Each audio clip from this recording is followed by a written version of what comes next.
Hello, hi guys! Magandang hapon sa inyo lahat. This is Shimbo Mesaganda Channel, a faith healer, also mata reader. So ngayong hapon na to, tignan natin ano gusto sabihin sa iyo ng ating mga gabay. This is Archangel Michael messages for the sign of Aquarius. So Aquarius, welcome to my channel. Ano kayang messages, advices, na spirit guides ang ating masasaga for today's video? Kanina naman kayang energy or kaganapan sa buhay ng mga Aquarius ang ating mahagilap. So guys, this reading is a reading lamang, hindi lahat makaka-resonate. Kunin lamang po makaka-relate sa inyo and comment down below kung kaninong energy ang ating nasagap. And of course, don't forget to like and subscribe my channel and hit notification bell for more videos updates. Sa mga hindi pa po nakakapag-subscribe sa aking channel, please click yung subscribe button dyan sa baba for all bell para updated kayo sa mga videos na i-upload natin every time and every moment. And of course, guys, maraming salamat sa walang sawang pagsuporta sa aking channel, lalo-lalo na hindi nag-i-escape ng ads. Naway pagpalain kayo ng may kapal na siksik digdig na guumapaw ang balik sa inyo. And of course, guys, don't forget to like and subscribe my channel and hit notification bell for more videos update. So, umpisahan na natin ang laban.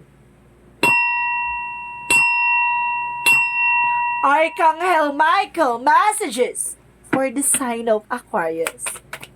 Diba? May pag-ganon tayo, parang may pasindak tapos may diba? May palambing kines. Okay, there is a new beginning and fresh start, no? Kumbaga sinasabi ni Archangel Michael dito na magkakaroon ka ng panibagong eksena at simula, diba? And of course, there's an explore your option, no? Kumbaga kailangan wag ka lang bumase sa isang conclusions or sa isang eksena lang or sa isang options nga or opinion, 'di ba? Kailangan more information, 'di ba? Para at least mas clear and of course mas fact yung eksena. So what is additional messages? Last one card, Archangel Michael.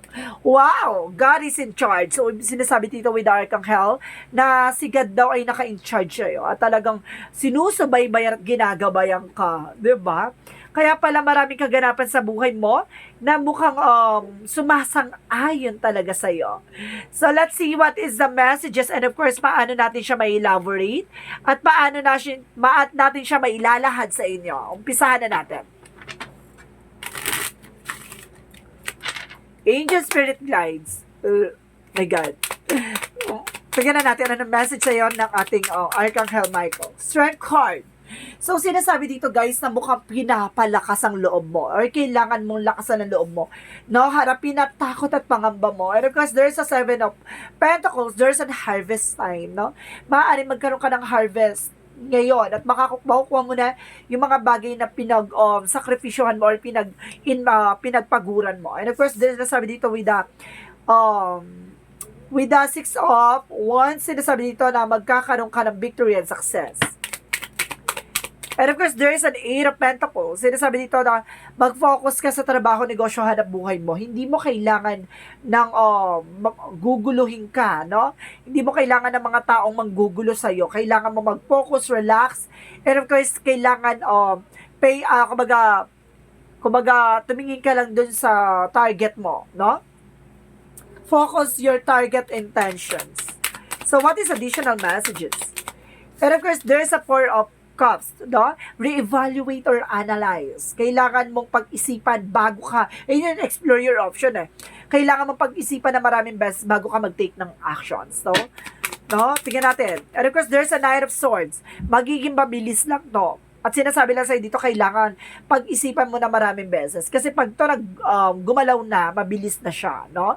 It means, kailangan mo lang siyang pag-isipan na maraming beses, i-analyze, i-visualize, diba? Para perfect.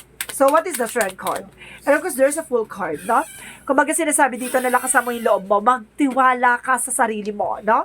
Kumbaga, the full is parang trust or leap of faith, no? Sinasabi dito, magtiwala ka na kaya mong lagpasan. Diba? Hindi mo na sila kayang higitan, kaya mo silang lagpasan. Or, may pa ganon. So, what is the 7 of Pentacles? And guys, there is a there's a King of Wands. There's a control, no? Kailangan mo rin controlin yung emotions mo. Rather, you're physical and of course, practical, no? Kailangan mong kontrolin yan. Kung ano man ang aspects na yan, kailangan control ka. And of course, there is Seven of Cups, there's a confusion, no? Kumbaga, there's a victory and success, pero there's a lot of opportunities, diba? Kung maraming option ka dito, pero kailangan mong i-explore yan. Diba, mas mas maganda yung marami kang alam, mas maganda at mas mainap, at mas maganda yung na-unlock mo yung knowledge mo sa ibang bagay. So, let's see what is the eight of Pentacles. There's a tower moment. There's a sudden changes, 'di ba? Kumbaga may pagbabago mangyayari dito. Kumbaga may mga tao susubukin kang guluhin, at susubukin kang linlangin, at susubukin kang sirain. So ibig sabihin dito, titingnan kung talagang nasa focus ka, no? Kailangan di ka dapat magpapagulo. So what is the Four of Cups? There's a Lover's card. So, ibig sabihin, re-evaluate, analyze. Kumbaga, pagdating sa buhay pag-ibig, kailangan hindi ka take ng granted or something na, or marupok, ganon. Hindi ka pwede maging marupok. Kailangan, tawag dito, yung pabebe, diba? Kailangan ipakita mong makipot. Charis, lang. So, guys, and of course, sinasabi dito, there's a star card, there's a wish fulfillment. Sinasabi sa'yo dito, may isa sa katuparan, may matutupad na sa mga pangarap mo. Kaya kumapit ka, diba? Magiging mabilis tong pagtupad sa mga pangarap mo. So, what is the strength card in the full card? And of course, there's an Eight of Swords, no? Kailangan kumawala ka sa mga negative beat. I think sinasabi ng strength card, yung fear. No? Kailangan mo alisin yung takot at pangamba mo. Yung, kailangan magtiwala ka in God, in perfect timing, in God's will. Kailangan mo lakasan ng pananampalataya, matiwala mo. Hindi ka pwedeng alinlangan dito, no? So, what is the Seven of Pentacles and the King of Wands?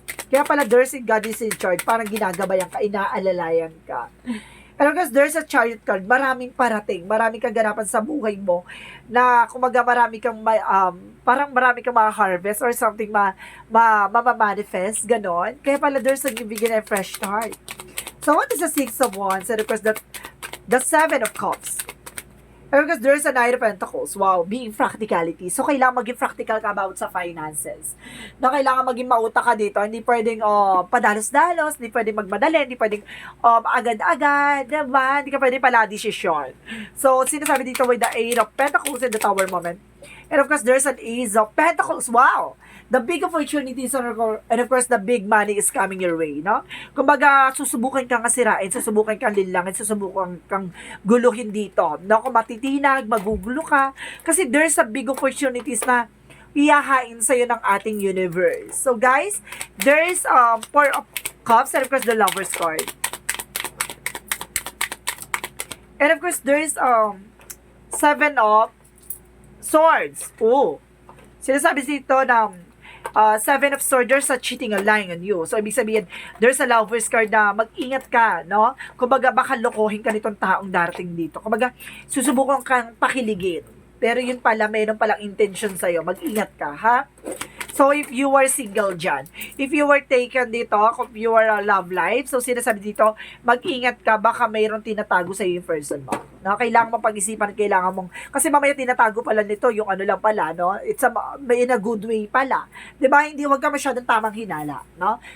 Kumbaga may mga tinatago siya sa'yo na kailangan mong i-analyze, hindi ka pwedeng bumabasa sa conclusions lang. So, what is the Knight of Swords and of course the Star card?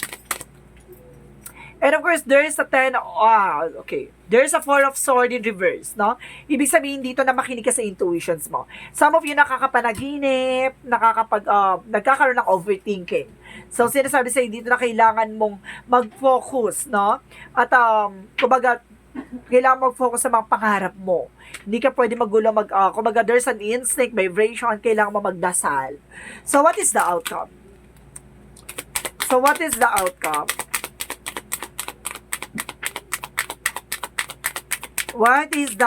Outcome is the King of Cups. There's a devoted and supportive person. May taong susuporta sa'yo dito. And of course, there's a King of Swords. Matalino tong tao na to, no? Kumbaga, kaya niyang proteksyonan at kaya kanyang pangalagaan, no? There's an high and intellectual, no? High standard tong tao na to. And of course, there's, kapag ang stricto din at the same time. And of course, there's Six of Cups. Ibig sabihin, there's a fast person coming back. No? Kumbaga, baka ito yung taong na to ay babalik, manunumbalik sa'yo at babalik talaga siya. Hindi lang pakiligin, kung hindi para mahalan at pakita sa'yo ang tunay na pag-ibig. Diba? So, let's see. What is Yin and Yang Oracle card? Oh my God. So, what is the Yin and Yang Oracle card?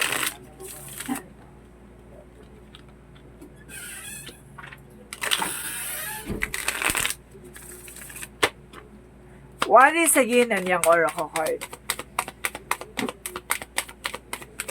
Huy, there's an abundance. Umiwas ka, no? Para may pag-iwas dito or may pag-ingat, diba? And of course, sinasabi rin dito, there's autumn harvest. I told you, diba? There's a harvest time. Marami ka talagang i-harvest ngayon. No? Baka may-ari ka ng hacienda. Or some of you. Or marami negosyo. Or there's a lot of source of income. And of course, there's a comfort zone. I told you, di ba, kailangan mong kumawala sa mga bagay na kinakatakutan mo. Even your fear, di ba? Your doubt, di ba? Kailangan mong pakawalan yan, te. Hindi yan makakagood sa'yo. So, let's see what is additional messages.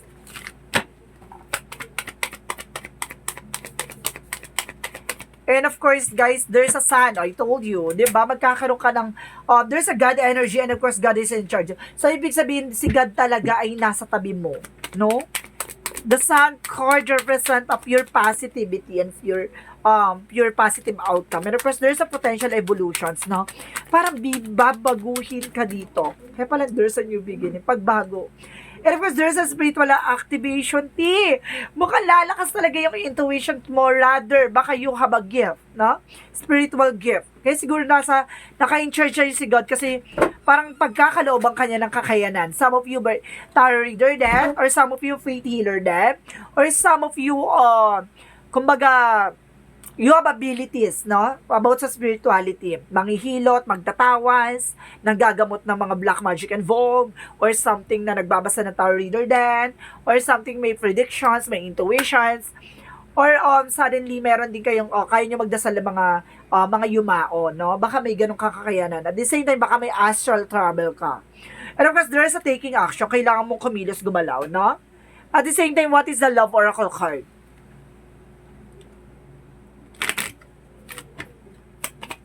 So, let's see what is the Love Oracle card. The Sword and the Rose. Clarity. I told you, di ba? Magkakaroon ka talaga dito ng revelasyon at katotohanan ka. Talaga malalaman mo. Lahat-lahat, no? Sinasabi rin dito, there's a love. So, ibig sabihin dito, there's an unconditional love. Kumbaga, itong tao na ito maaaring bumalik, no? Kumbaga, ipakita sa tunay na pag-ibig. Attraction and affection, na parang nagsisisi siya na iniiwang kanya. And of course, there's a heart with a key. Welcoming love. Ay, God. Kumbaga, ito pa siya pala susi ng puso mo, Kaya pala nag-aantay ka, or kuya, guys, clarify ko lang, no gender preference to, no gender preference. Wala akong tinutukoy kung babae, lalaki, or anumang uri ng third sex, or ano man yan, no? Wala akong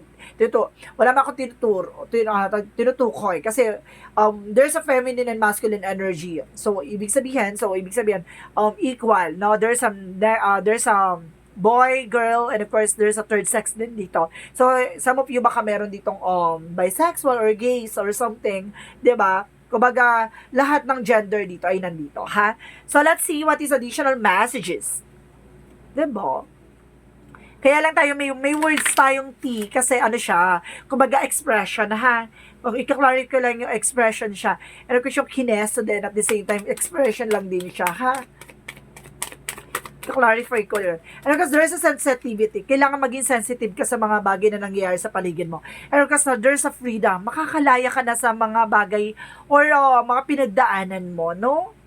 Siguro, hindi ka maka-move on or baka hindi mo makalimutan yung nakaraan or may mga bagay na hanggang ngayon bit-bit mo pa. So, sinasabi you have a freedom. And of course, there's a courage, no? No, sinasabi dito na parang, labanan mo yung takot mo, no? At kumbaga, labanan mo yung takot mo, tumarap ka sa mga bagay na kinakatakutan mo. Face fear and with the confidence, no? Kailangan mo maging malakas ang loob, maging matapang, maging makapal yung pes, 'di ba? And of course, sinasabi dito, there's a service. Some of you, there's a service as a public servant, no? Na nakakatulong kayo sa iba. Some of you, there's a spiritual healer then, diba? So, what is the energy? Because there's an anxiety. Some of you, there's an anxiety. Hirap kayo sa pagtulog, no? Kumbaga, because of nag-overthink ka, no? And of course, second chakra, Archangel Uriel, about sa finances, no?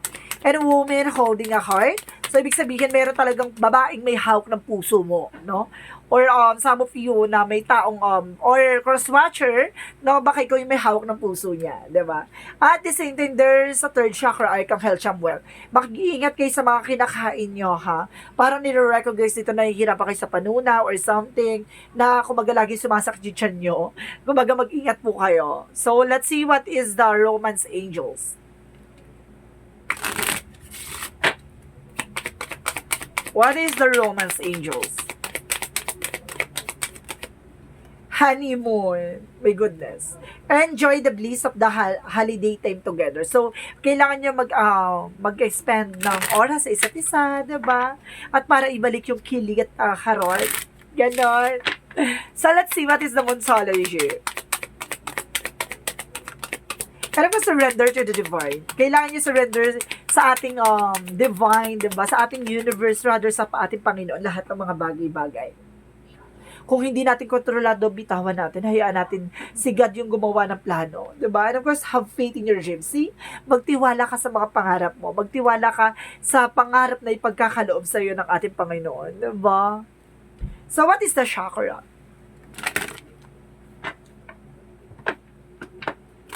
What is the chakra? Angel Spirit Guides. Expansion, no? Palalakihin niya ang mga bagay-bagay sa'yo. Katulad ng mga opportunities, yung, kumbaga, knowledge, diba? At the same time, there's a recovery. Makaka-recover ka na this time. At the same time, there's a rejection. May mga bagay na kailangan marunong ka rin mag-no, diba? Kailangan marunong ka rin mag-no. Hindi lahat ng bagay, yes ka ng yes. No? What is Archangel Raphael messages? And of course, do more research, no? Kailangan mong pag-isipan, kailangan mong mas marami pang alamin yung explore more your options, diba? Kailangan hindi ka lang bumabase sa isang bagay lang or sa isang conclusions lang, diba? Kailangan palawakin mo ang kaalaman mo. So, what is the Jesus loving quotes? And of course, sinasabi dito ni Jesus, wait, nasa ano siya? Sinasabi dito, guys, fear not, little flock, for it is your Father, God pleasure to give your kingdom. See? Huwag kang matakot, madapa. Huwag kang matakot sa mga pagsubok na pinagkakaloob sa'yo. Kasi dyan ka lang niya susubukin kung paano kanya palalakasin at patitibayan. Dahil ang anak ng Diyos at ang naniniwala sa Diyos ay talagang pinalalakas. At talaga nasusolusyonan na talaga na napupunan or nakakalabas or na something na nakakapasa sa pagsubok ng ating Panginoon. Diba? Kung malakas sa pananampalataya at paniniwala mo, alam mo sa sarili mo na hindi ka bibiguin ng ating Panginoon. Now, what is the angel's number? There's an 1111. Some of you, itong darating na love life sa'yo is a twin flame energy. So, the universe is arranging people and experiences on your path to help you succeed and helping you wake up to who you truly are. So, ibig sabihin dito, may tao talaga or there's a universe na aayusin niya yung mga bagay-bagay or tao sa paligid mo, or there's an instrument by people na tutulungan kang matutunan at makita ang kahalagahan ng bawat isa. No? Kung ito ba'y taong makakatulong sa'yo or para saktan ka, para pahirapan ka, para lokohin ka, lahat ng yan ay ayon sa kalooban ng Diyos. Tinitingnan ka, pinapalakas ka para makita ang totoong katangian mo. 'Di ba? Kung malaman ang kalakasan mo, kung hanggang sa kakakapit, 'di ba?